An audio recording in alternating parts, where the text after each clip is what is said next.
called Sarah had caught her usual commuter train from King's Cross to Stevenage. She had to walk just over half a mile from Stevenage Station to where she'd parked her car. But that evening, in the course of that short walk, she was to encounter a man who abducted and then raped her. Police are concerned the same man may have committed other offences since then, so it's of paramount importance to find him before more people suffer similar attacks. Witnesses feel our actor does look very much like him. Our reconstruction begins on that Monday evening 7 weeks ago at Stevenage railway station. Many regular commuters avoid the extra daily expense of using the station car park by parking half a mile away, near an area known locally as the Town Gardens.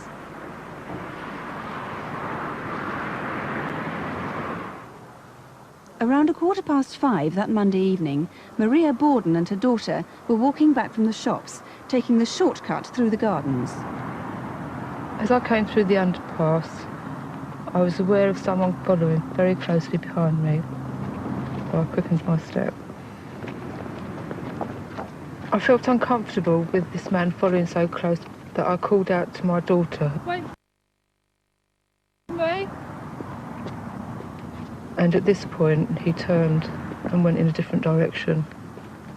It was then that I noticed he had an awkward walk, maybe like he had been drinking.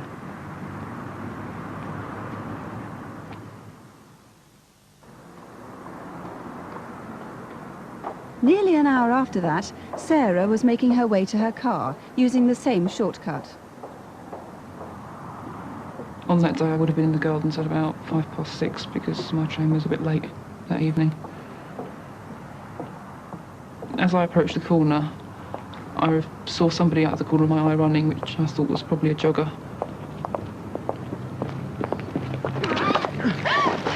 Where's your bag? Here, have it. I'm desperate for money. Can I just have my car keys? Well, where are they? In my bag. Where's your car? It's out on the road. He told me he had a knife, and I saw something in his right hand that looked like a penknife. As he got in the car, he grabbed a screwdriver from the dashboard and held it to my side, and I thought that if I didn't do what he wanted, he would hurt me. Drive. Where to? I want to go to London.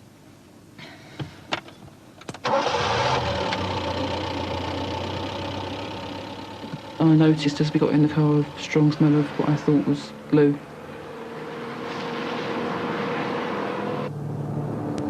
What time's it?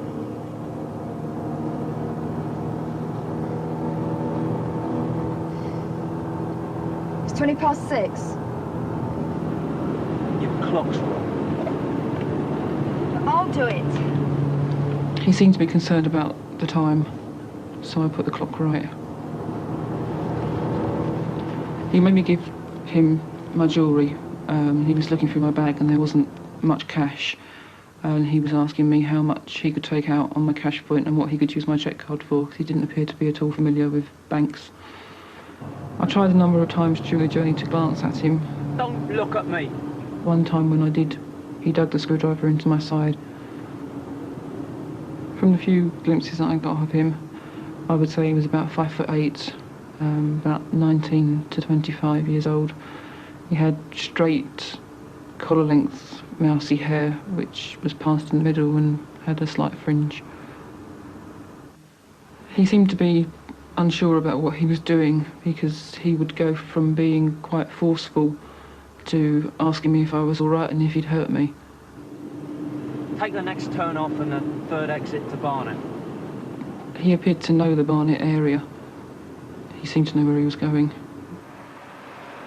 He forced her to drive on, through Potter's Bar, then southwards out of Hertfordshire and into the open country roads near Enfield. Noticing a farm lane, he told her to turn into it. There, he raped her. That wasn't the end of her ordeal. She was then forced to carry on driving eastwards towards Essex. I thought of trying to get out of the situation by crashing my car into another vehicle, but I decided that at the time it was too dangerous. I didn't want to cause an accident. He didn't really speak to me at all, apart from giving directions, but he did seem to be concerned about the time. I've got to be somewhere tonight. Perhaps he wanted her to drop him at a particular place where he'd arranged to meet someone. She found herself driving through Chingford and then out into Epping Forest. I started to get scared as to how it would all end, because we were heading along a country road which appeared to be heading into forest and open fields. I was trying to keep as close as I could to the car in front because I was scared. And then as we approached the roundabout, I could see the garage on the other side, and there didn't appear to be anything much beyond it. And I decided it was my last chance. I just thought he might kill me.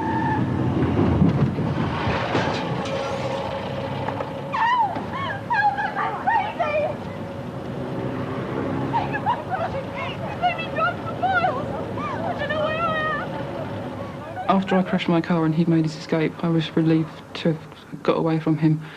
But I feel that somebody else might not be so lucky next time. So if anybody knows anything about this man, can they please come forward and help? Well, Mr. Todd, that was an appalling ordeal for Sarah, lasting an hour and a half, and of course the suffering doesn't end there. How has she been coping since then? She's been coping very well. It was a terrible ordeal. She's been able to help us throughout all our investigations, and of course was able to help you in your reconstruction. Yeah. Now, the garage where she crashed her car was near Loughton in Essex at the Wake Arms roundabout. That was around 7:30 in the evening. Did anyone see where he went after he ran away? Yes, he ran down Goldings Hill, and in fact the screwdriver was found in some undergrowth next to Goldings Hill. And some half an hour later, a mile and a half away, near the King's Oak pub in High Beach, a man was seen looking agitated and nervous, walking along carrying a rucksack. And of course we need to hear from anyone else who may have seen him that night. Yes. What's his description, if you can give that to us again? Yes, he's a man of between 19 and 25 years old, about 5'8" tall. He had mousy-coloured collar-length hair with a centre parting. He was wearing a slate grey sweatshirt with a dark or black band around the middle, similar to this one, and was carrying a nylon black rucksack identical to this. And Sarah said he had a smell of glue about him. What do you make of that?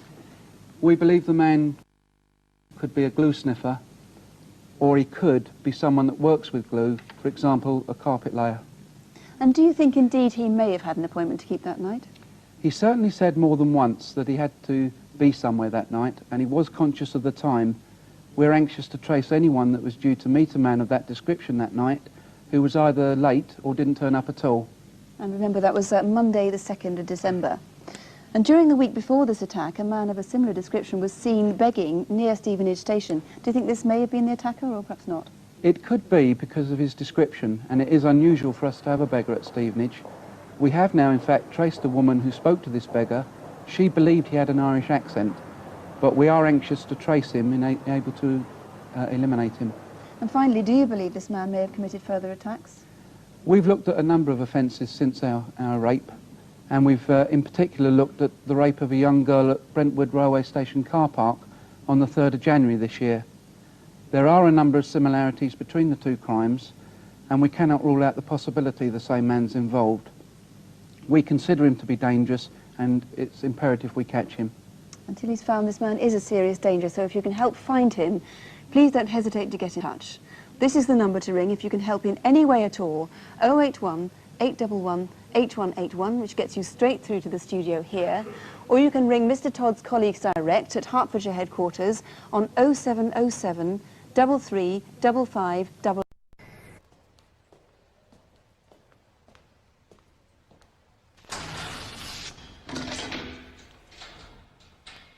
I really can't blame you if you think I'm a monster or evil. I'd probably feel the same way if it was to happen to me.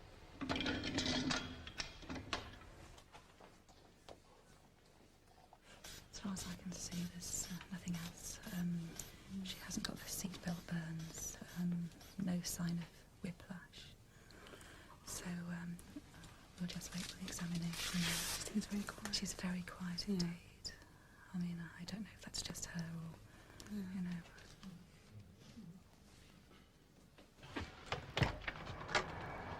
Mr. Watson? Yeah? Please. There'll be a police surgeon along to see you soon, Sarah. Is there someone we can contact? Well, what kind of accident? How is she? What's happened? She's not badly hurt. She's in hospital, but she'll be all right. God, what happened? Are you okay? Sarah? What? I've been raped.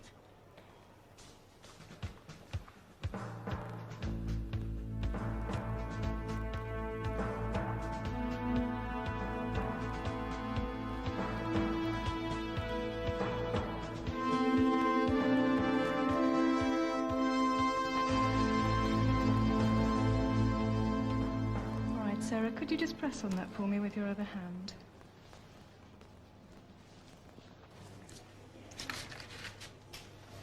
So we've got all the samples that we need now. But don't forget what we discussed earlier, that you must make an appointment to talk to them about having an HIV test done.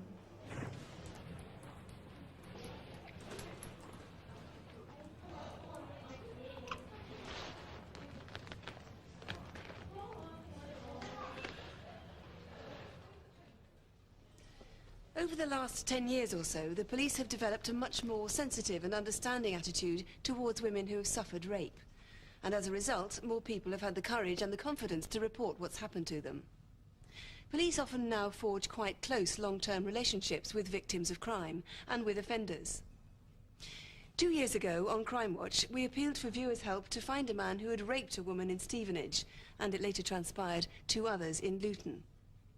In the course of their inquiry, police officers took on the role of counsellors as much as investigators, working closely with the people who'd been affected by the crimes. All 3 women who were victims of the attacks have welcomed tonight's programme in the hope that others may feel encouraged to contact the police. This film, using actors and the investigating officers themselves, tells their story.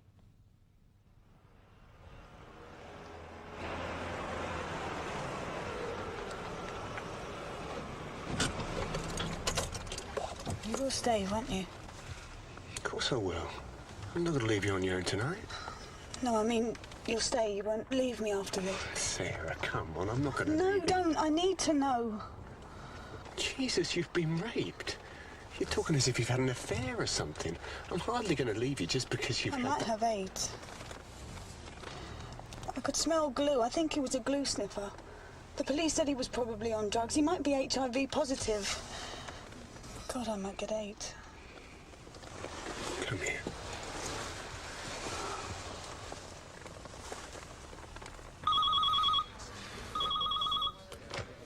Hello, Stevenage CID. As the investigating officer, the first decision I have to make is to decide who should interview the victim. I've got to be sure that the interviewing officer is going to have the patience and sensitivity to spend a lot of time with someone who's been through a terrible ordeal. When you're going to talk about something like a rape that involves a lot of very intimate details, it's important just to make her feel at ease with some of the questions that you might be asking her.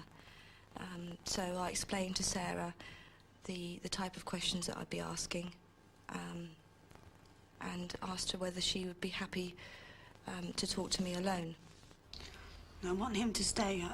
I want Mark with me. Well, I wouldn't advise that. It's not what we normally do. Why not?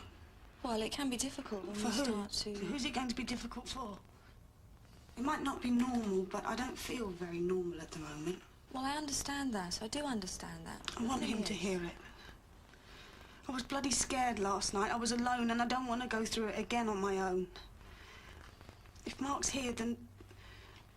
well, it's out in the open. I think that'll help.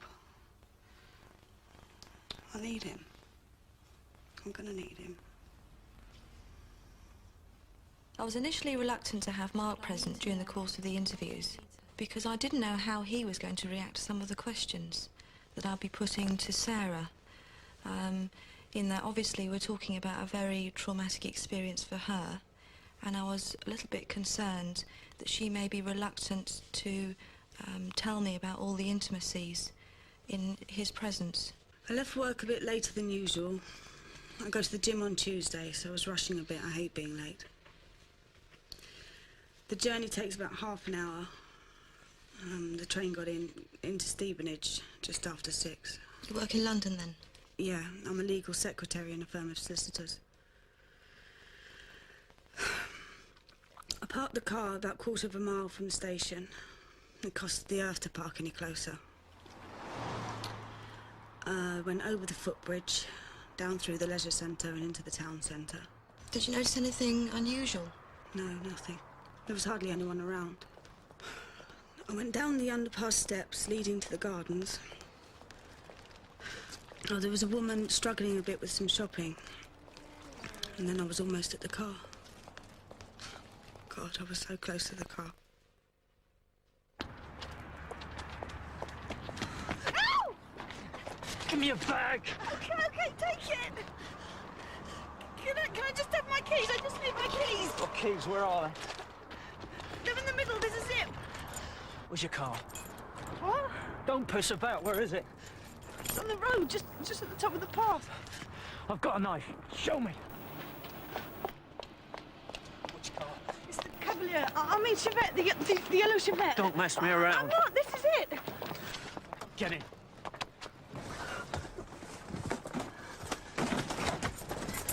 Where are we going? London. I want to go to London. It's an old car. It's not very reliable. That was true. They just ignored me and told me to head for the motorway. Then I smelt the glue. It was awful. It was really strong. I thought he might have been high from sniffing. I think it was making him nervous. Not at first, anyway. Then he changed. Give me your jewellery. I want your jewellery. It's technically called a cognitive interview. It can be very traumatic, but it is a style of interviewing which puts a person back in the situation that they've been in and asks them to relive what's taken place. And so you don't actually have to ask very many questions. You do act as counsellor because you live that experience with her in order that she can give you all the information that you need. Hurt you, have I? Just do as you're told, you'll be okay.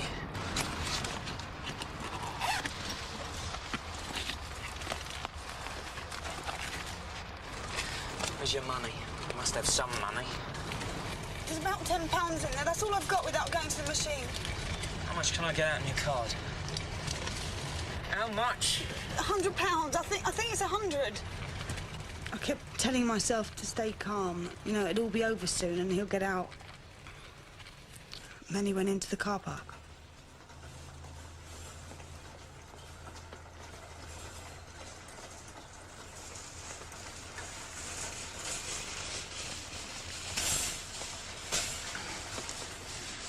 It's no good. Drive on, stop the car. I knew it was cash he wanted. I was thinking, please let him get out of the car, use the machine, and I could run and shout for help. We drove on. I was looking out for other cash machines. I thought he was. But then I noticed he'd calmed down. He was less edgy, not as nervous. And then I realised he was directing me away from the town, off of the main roads. I knew we wouldn't find cash there, but I thought he was lost, and that's why we were out there. But then he was saying, left here, now right, as if he knew what he wanted. And then he told me to drive off of the main road into this farm lane. It wasn't much wider than the car. It was dark and isolated.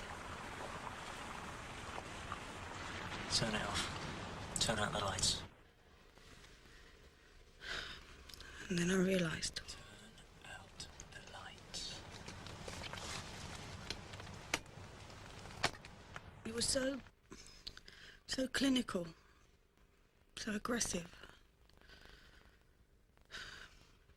I just complied with everything he said.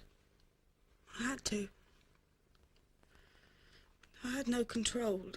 No, there's no sense of control.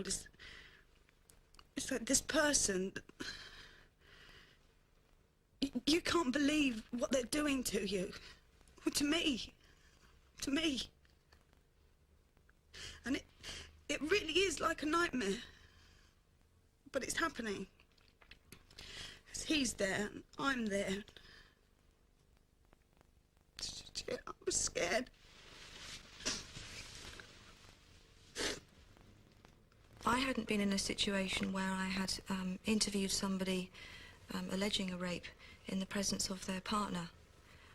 So it was all a bit of a learning process as we went along.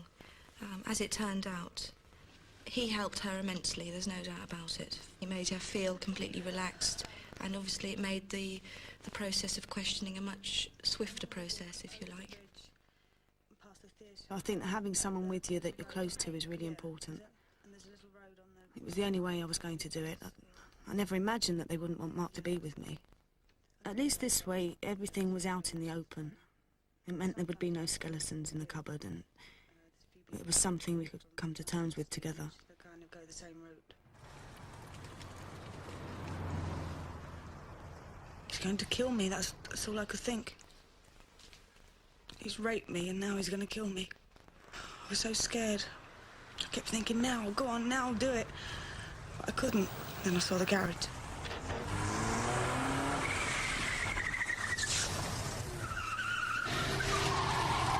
Jesus, what are you doing?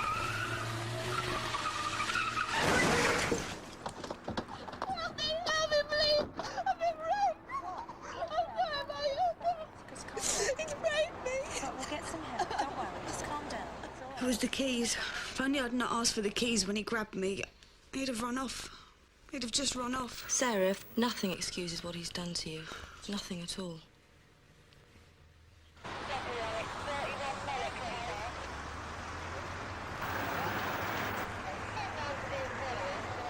By now, Sarah had been able to give us a very detailed account of what had happened.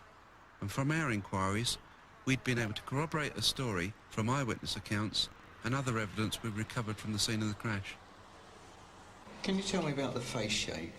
And see if any of these words would describe the shape of this chap's face. But of course the thing we really lacked was a description of the offender's face. We needed to see if Sarah could give us what would be literally a picture of her attacker. Could she recall enough detail for us to build a computer image of his face? Angular. Now the length of the face, would it be long, average or short? Average.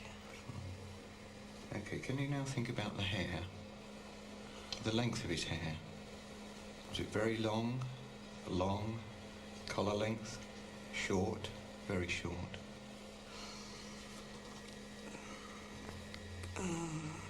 Collar length. I did have some kind of image of him in my mind, but trying to portray that to somebody else and then to get them to interpret what you're saying is very difficult. Tidy. It was really frustrating, you know, not being able to communicate the picture I had in my mind. Yeah, that's the most like it. Towels here, 50p each, 3 for a pound. Can't get your towels here, girls. Any 3 you want, 50p. Sometimes you find there's a breakthrough in a case when you're least expecting it. Sarah was out shopping with Mark when she had what was probably her worst experience since the rape. 3 for a pound, any colours you want.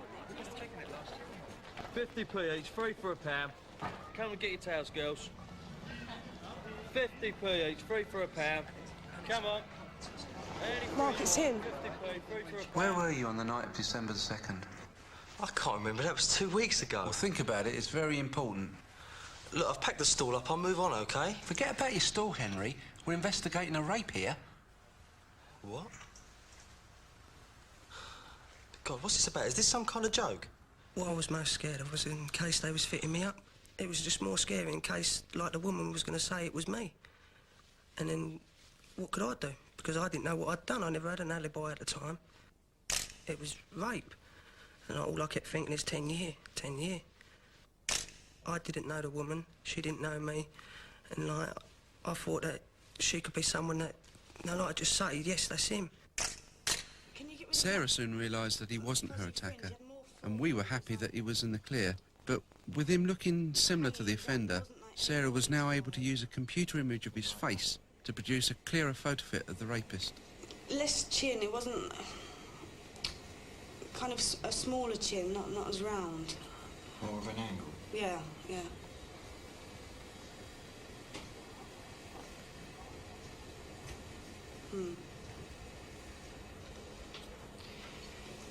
Can you make the... You know, the top lip? It was like... That was more angled, not... More angled to his nose, not kind of so straight. Yeah, like that. Give me a bag!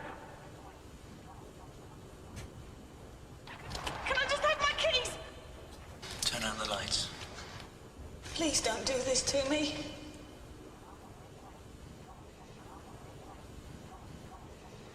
Yeah, that's it.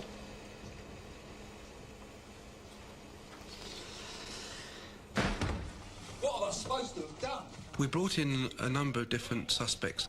They were people with convictions for drug abuse, muggings, or sexual offences. I was out. Well, where? At the opera. I was down the pub with me mates. Well, can you tell me who they are? Look, what am I meant to have done? Well, we're talking about a very serious offence. Yeah? Well, why don't you do a bit less talking and get out there and find out who did it? Because you're not looking at him now. No? No.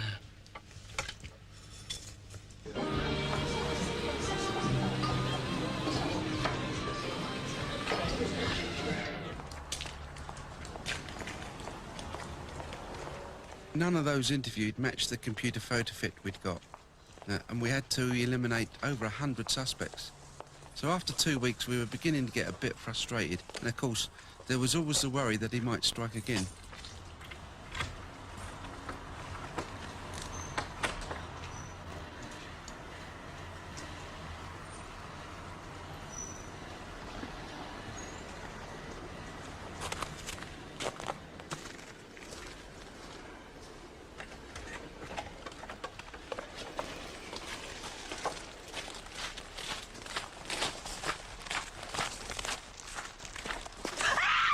Got a knife. Keep quiet or I'll kill you.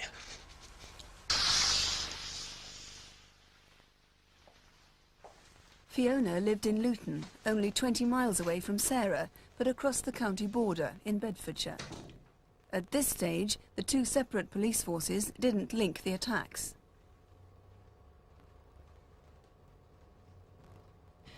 And then he started rummaging through my bag. I could hear him opening and closing the purse. He asked me if I got any credit cards, and I said no. And then he said, well, where's your keys? And I said I must have dropped them. So he went downstairs, said not to move, he'd be back. And I tried to think clearly. I was listening out for him for 2 or 3 minutes. Felt like an eternity. I couldn't hear him, so I got up and went to the door. I went towards the stairs. I couldn't see anything, I was just listening. I shouted down, "Are you still there?" It was quiet, so I went back into the bedroom and picked up the phone. He'd knocked it off the dressing table. And I was shaking so much I couldn't remember my boyfriend's number. So I got my diary out and called him. I still can't believe it. Can't believe what's happened. I think we'll stop there and give you a break. We've moved on quite a lot in the police force in the way that we deal with rape victims. They need to know that someone's going to listen to them, and the fact that we need to interview them without feeling as if that they are the offender, because I think often that is a lot of the complaints that we've had in the past, is that they felt that they are being accused of a crime instead of the fact that they've actually been the injured party. By now we had a number of items which we hoped would help us trace the offender. We had, for example, an identical rucksack, a handbag identical to Sarah's, identical jewellery to which Sarah had stolen. One of the things we couldn't get was the sweatshirt. Sarah had described it as a grey sweatshirt with a black band, but we couldn't find one from any of the local shops. And while we were preoccupied with trying to track down the sweatshirt and with pushing the investigation on, we became aware of how easy it is sometimes to overlook the needs of the victim.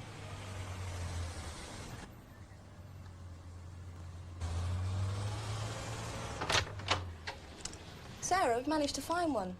Paul, PC Brogden, he's got a cousin who's a fashion designer in Ireland. He said he could get an identical sweatshirt made up. Can you get the car moved, please? I'm beginning to hate seeing it every time I'm here. You know, it's quite hard. It's like a reminder of... Can it be moved, please? Sure, we'll move it. I think there were some areas of frustration for Sarah because her needs were moving at a much slower pace than the investigation. Obviously, we're trying to achieve a lot of things very quickly. So, whilst I'm at the police station, I might be moving as quickly as the investigation is, but when I go and see her, then I have to slow down and consider her needs. We've eliminated everyone that we've brought in so far. We've got... One of the things that can be difficult is that you're aware there's a lot of activity going on around you. You know, everyone's busy trying to find the offender, but well, sometimes you feel on the fringe a bit, and it's frustrating because you're answering a lot of questions and you're aware that everyone's doing what they can, but well, there's no result coming from it. After 2 or 3 weeks, the members of the team were getting frustrated. It began to look less and less likely it was a local offender.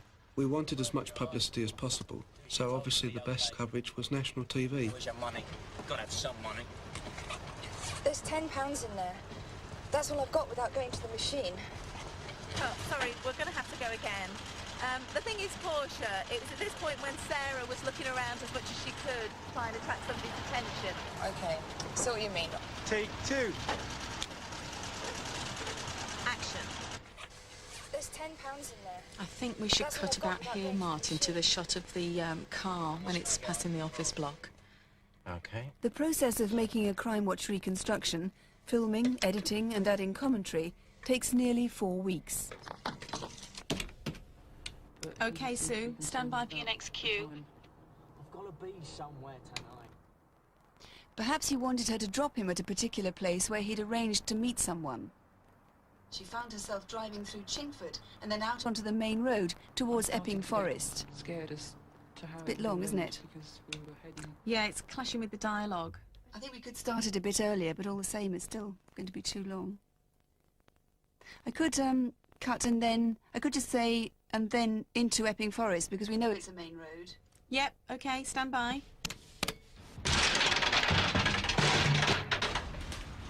Hello, ambulance, anybody there? I'm here, Julie. Oh, what's your name? Karen. OK, Karen. It's the ambulance. Are you all Give you some oxygen. Hello, can you hear me? Can you tell me your name? A week before the Crime Watch programme was broadcast, a third attack. 16-year-old Karen was raped and stabbed at her home in Luton, while her mother slept after a night of heavy drinking. Come on, try and wake up for me, love. There's been a rape. It's up Stopsley. It's a young 16-year-old girl called Karen Woods. What's happened? Where are they taking her? They've taken her up to the Luton and Dunstable Hospital. She's got multiple stab wounds. Could be an attempt murder.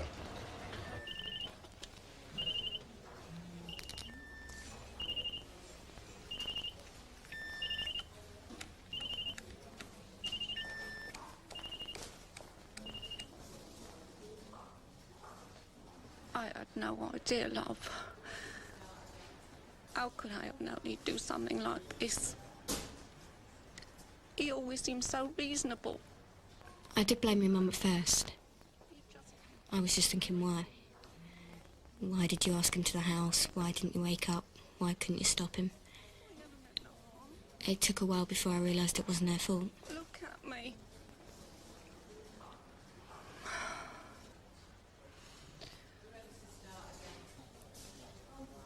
Karen had been stabbed 4 times. So serious were her injuries that doctors said she was lucky to survive.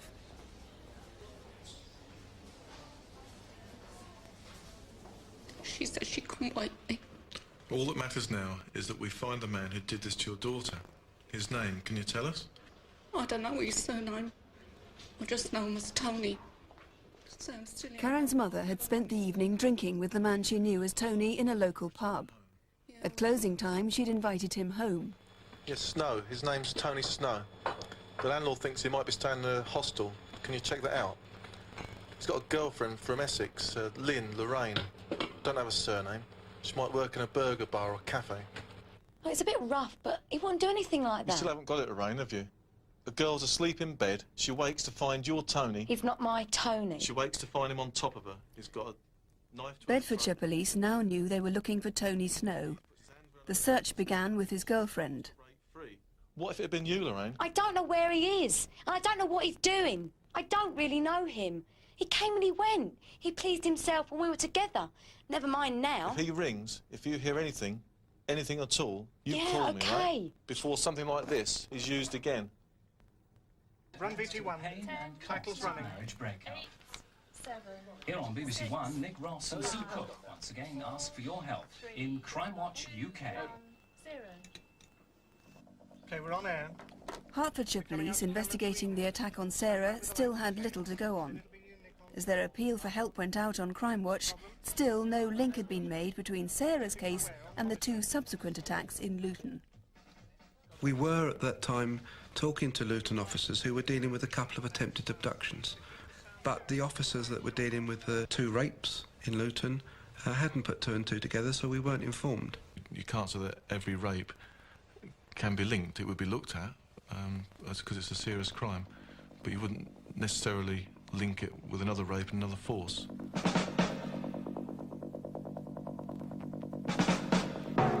There is certainly a problem in the way we communicate with each other about offences committed across different police forces. I was surprised when I went on Crime Watch to see just how many police officers use the programme to contact each other about crimes in their own area. We need to improve our system, then we wouldn't need to rely so much on Crime Watch. I've got to be somewhere tonight. She found herself driving through Chingford and then out into Epping Forest. On the night that Crime Watch went out, a social worker who'd previously counselled Snow faced what I know is quite a common dilemma. You abducted and raped her. You've got to. If you're sure it's him, you've got no choice. Don't, Mike. He was my client. Counselling is always done with an explicit promise of confidentiality. If I And that break includes that... a rapist, does it? If I break that confidence, it undermines everything we do. It makes... This. What about this woman? What about her confidence? You don't think that's been undermined a bit? I'm going to call Bob. Oh, for Christ's sake, Sheila. If in doubt, call the talking textbook. He's my boss. He'll just give you another lecture about the maintenance of client relationships. What about this woman's relationship? She was raped, Sheila. She might have been killed. I know that. But what I do depends on clients trusting me. I can't be obligated to the police without losing that trust. Well, what about your obligation to his next victim? The next woman to have her security shattered? That's not fair, Mike. It's not that simple. All right. Right. Well, then, what's to stop the next one, the next scared victim, being somebody a bit closer to home? She's been coping very well. It was a terrible ordeal. She's been able to help us throughout all our investigations and, of course, was able to help you in your reconstruction. Despite her misgivings, the social worker did ring us and gave us the name of Tony Snow.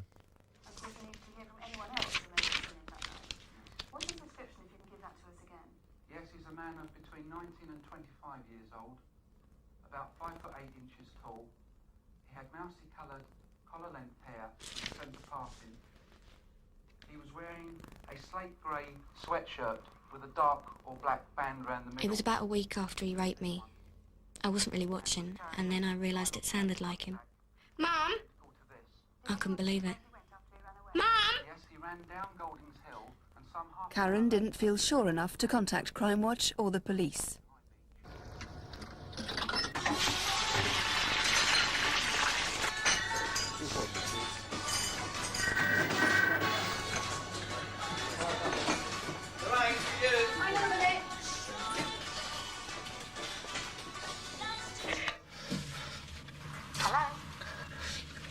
It's me. Tony, you shouldn't leave me here. Where are you? I need to talk, Lorraine. I can't, not here. I've got to see you. They're on to me, Oh, deep shit, Tony. What have you done? What do you mean? God, Tony, have you tried to kill someone? I never. Tony, I know. The police, they've been round. They said that you might have killed someone. I didn't, Lorraine. I never meant to kill her. I never... I wouldn't do that, Lorraine. Talk to them. Tell them what you've done. They'll find you anyway.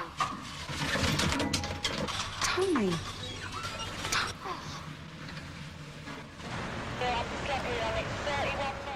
It does appear that the pressure put on Snow's girlfriend paid off, because the day after Crime Watch, Tony walked straight into a police station.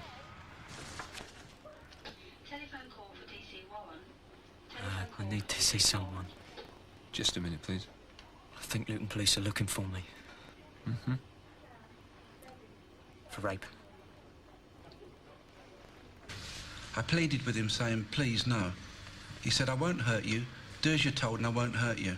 I said to him again, please don't do this to me. He then said, turn it off, turn out the lights. With that, he moved his arm around my shoulders and locked the car door. She was frightened, Tony. You terrified her. You abducted and raped her. She was so scared she thought you were going to kill her. Perhaps you were.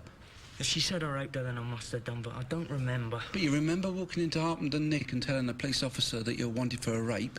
Yeah. A rape that you've admitted to. Clearly something you're capable of. Yeah. Yeah, and you remember that the woman's name began with an S and ended with an A, something like Sandra. That's very specific, Tony. Very detailed. But you can't remember anything about the rape. No, I can't. I get stoned, right? I get pissed and I sniff and I black out. I don't know what I'm doing. It's all a blur. Such a blur that when she crashed the car... Yeah? When she crashed the car, you didn't act like anyone that was drunk or drugged or anything. You coolly took off your seatbelt, picked up your rucksack, opened the car door and ran. Yeah? And ran away. No, you sprinted. You described as sprinting. I was sprinting, In fact, two men tried to chase you and you outstripped them. So I can run, right? What, after 6 pints and as many tubes of Evo stick? Yeah, well, maybe there's something wrong with me. Maybe that's why I can't remember. What, like amnesia? Yeah, all right, amnesia. I don't know, I don't remember. I think you do remember. I think you remember very well.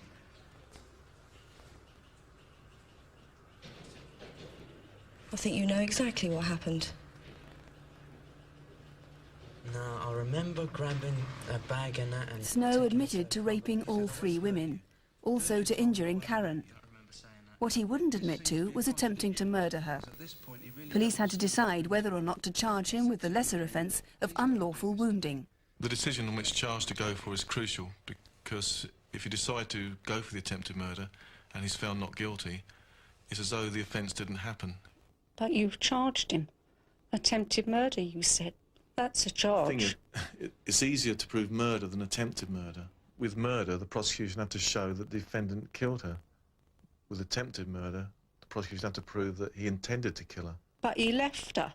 She nearly died. You and I know that, but it's what the jury believe that matters. Are you saying the jury won't believe Karen? They might not. They will try to discredit Call her a liar, you mean? If you like, yes. We could have gone for a less serious offence. The alternative would have been unlawful wounding. No. Unlawful wounding it. Sounds like he knocked me over or something. He had his hands tight round my neck. He was strangling me. I couldn't breathe. I've got 4 stab wounds. I thought I was dying. How much proof do you need?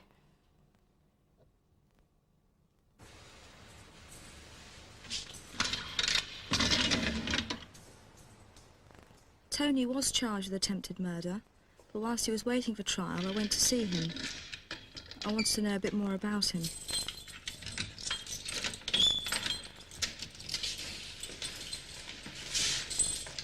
Hi, Tony. How are you then? Oh, me, I'm just great, you know. There's that wall and that wall and that wall. Anyway, I thought we'd finish. You charged me, haven't you? I'm just, waiting for more permanent accommodation. Well, people don't go out and rape just because they've had too much to drink or they've been sniffing glue. There's more to it than that, isn't there? It's only when you spend time with people, including offenders, that you learn something about why they commit these sorts of crimes. And I think it's something we don't do enough of, really. Kids in school used to say, like, doesn't your mum mind you smoking? And I just ignored them. I just said, what, Mum? She put me in a home. Well, not a home, just a building with walls and rules and people who do shifts. Care, they call it. he's in care. And then they opened the doors. I was 18 free, but I wasn't. No, inside you got structure, order, I could handle that, but outside you learn, right, you learn, number one, I matter. I survive if I beg for it, steal it, sniff it, inject it, whatever, you know, go out and get it, because nobody gives a shit. You were better off inside then? Yeah. Yeah, I was. I mean, same game, you learn who's in charge. First postal, I got jumped by this section bloke. One of the men now, he said. Are you saying what I think you're saying? Yeah. It's a bugger, isn't it?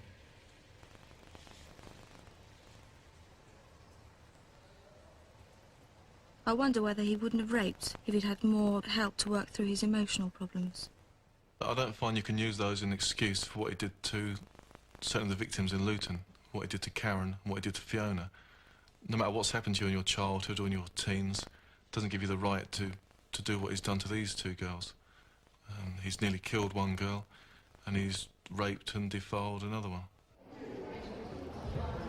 Here she comes now. The trial was months after, and I'd been trying to prepare myself. But I don't think anyone can really be prepared for the moment when you walk into a packed courtroom and there's just so many people looking at you, like they're judging you. Take the Bible in your right hand and read the words on the card. I swear by Almighty God that the evidence I shall give will be the truth, the whole truth, and nothing but the truth.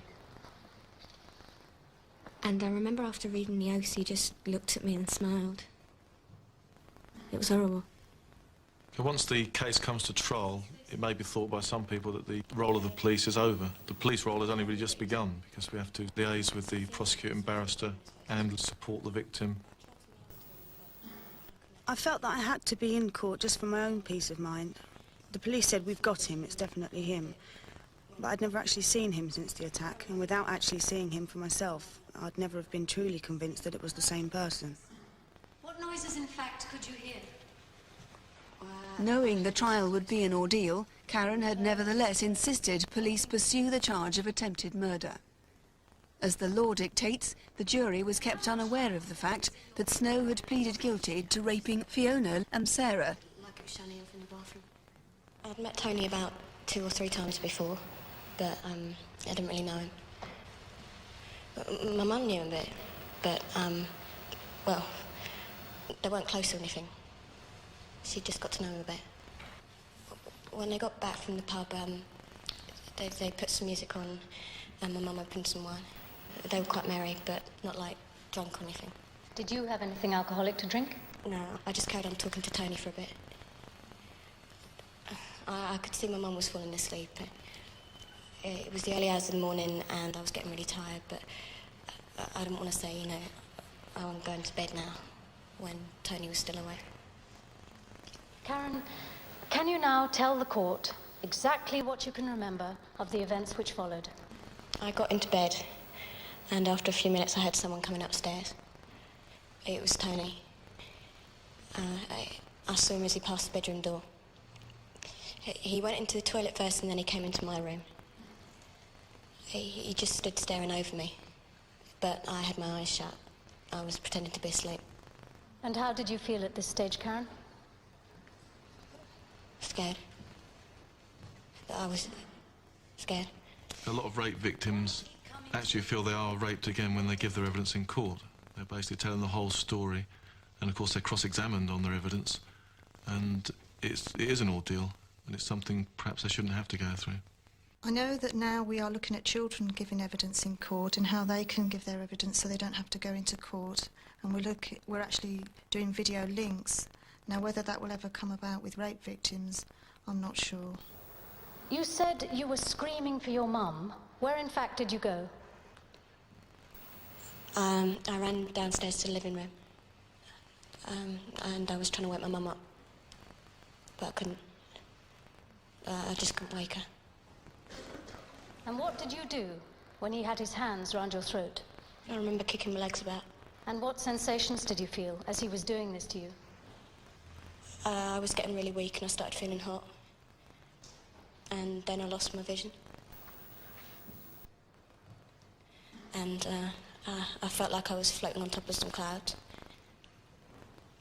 I could see houses, rows of houses and the sea. It's really weird. And then I could see my mum sitting in the chair, and I was calling out for her. Then I opened my eyes and I was upstairs in my mum's bed. Tony was on top of me.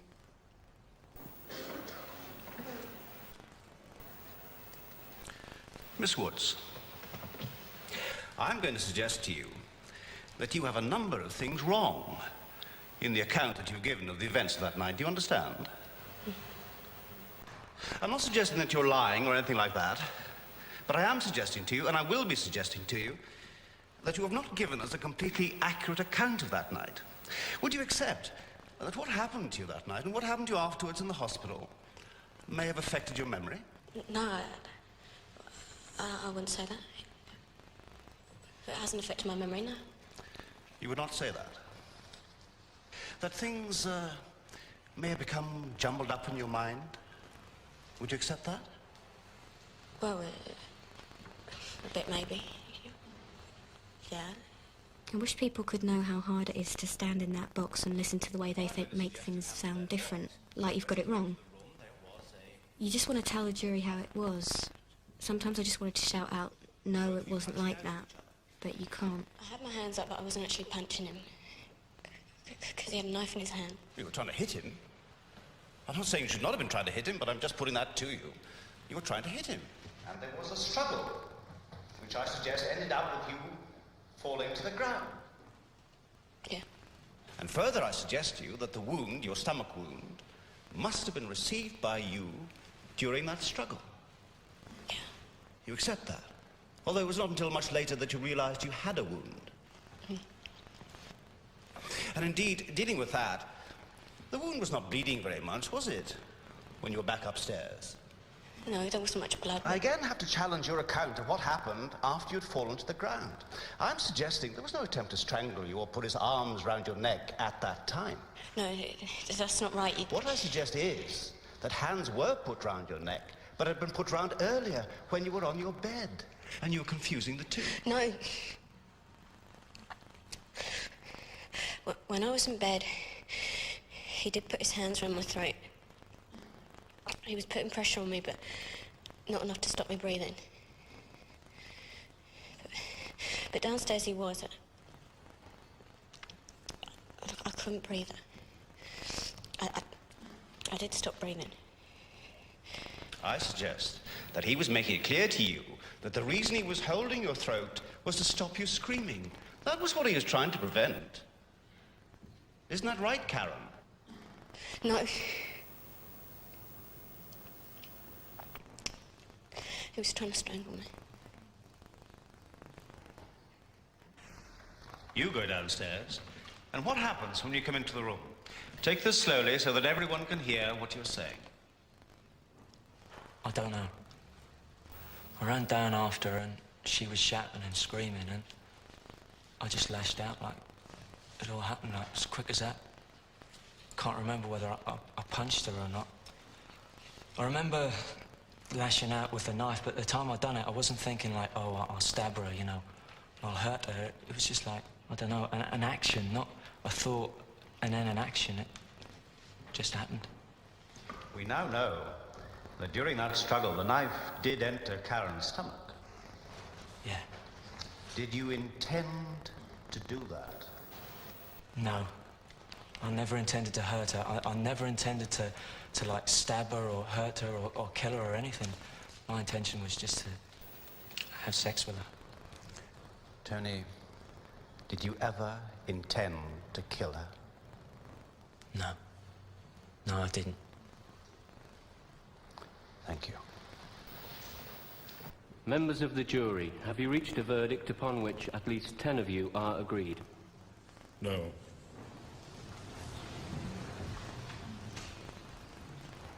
If you retire again, is there any chance it would enable you to bring in a verdict?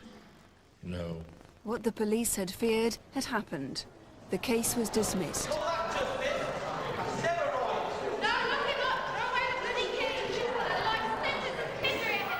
I couldn't believe it. I just couldn't believe that after all they'd heard about him strangling me, about the rape.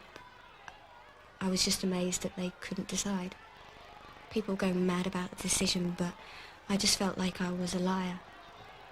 Like they were saying, we don't believe you. I think that's what hurt the most.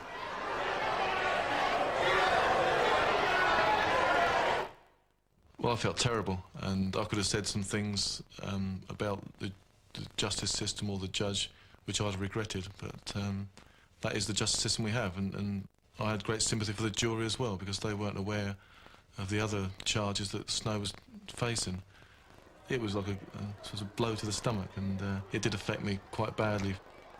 The thing about Tony is he is a very affable, presentable suspect, and the members of the jury at the trial may have confused them, because he wouldn't have been who you would imagine a rapist and someone who committed an attempt murder would be.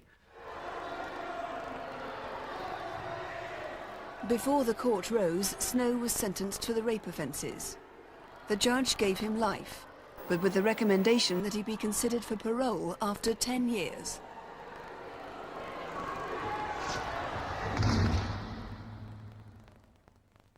Dear Sarah, I'm really not sure what to say in this letter, but I'll try my best if I can to bring you some peace of mind after what I did to you.